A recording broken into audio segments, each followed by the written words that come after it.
ya kenapa enggak ya Banda Aceh ini jadiin kota parfum gitu.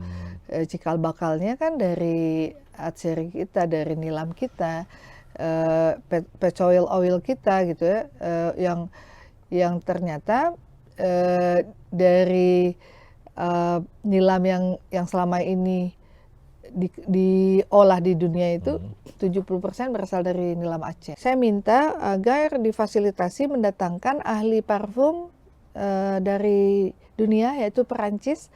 Alhamdulillah insya Allah disetujui. Untuk nantinya UMKM kita yang bergerak di bidang parfum atau yang belum itu bisa mendapatkan guru terbaik.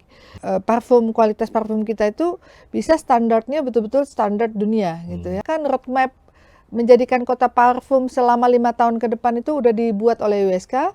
Download Tribun X sekarang, menghadirkan lokal menjadi Indonesia.